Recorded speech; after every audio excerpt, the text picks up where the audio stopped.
തിരുവനന്തപുരം ജില്ലയിലെ പൂവച്ചൽ ഗ്രാമപഞ്ചായത്ത് കോവിലുവിളി വാർഡിൽ ബി.ജെ.പി. വിജയിച്ചു. കെ. രജനിയാണ് വിജയിച്ചത്. വിജയം കരസ്ഥമാക്കിയതോടെ സിറ്റിംഗ് സീറ്റ് ബി.ജെ.പി. നിലനിർത്തി.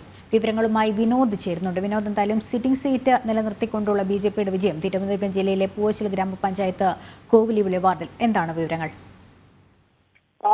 തീർച്ചയായിട്ടും തിരുവനന്തപുരം ജില്ലയിലെ പൂവച്ചൽ ഗ്രാമപഞ്ചായത്തിലെ കോവിലുവിളി വാർഡിലാണ് ബി.ജെ.പി. Sitting seat നിലനിർത്തിയത്. ഇവിടെ നിലവിലുണ്ടായിരുന്ന ബി.ജെ.പിയുടെ മെമ്പറായിരുന്നു. അവർ ചില വ്യക്തിപരമായ കാരണങ്ങളാൽ അവർ രാജിവെച്ചിരുന്നു. അതേ തുടർന്നാണ് ഈ വാർഡിൽ ഉപതെരഞ്ഞെടുപ്പ് നടന്നത്. ഈ ഉപതെരഞ്ഞെടുപ്പിൽ ബി.ജെ.പി. സ്ഥാനാർത്ഥി കെ. രജനി 19 വോട്ടിന്റെ ഭൂരിപക്ഷത്തിൽ വിജയിക്കുകയായിരുന്നു. എൽ.ഡി.എഫ്. സ്ഥാനാർത്ഥിയാണ് പരാജയപ്പെടുത്തിയത്. അങ്ങനെ നിലവിൽ പൂവച്ചൽ ഗ്രാമപഞ്ചായത്തിൽ 6 മെമ്പർമാരാണ് ബി.ജെ.പിക്ക് ഉണ്ടായിരുന്നത്.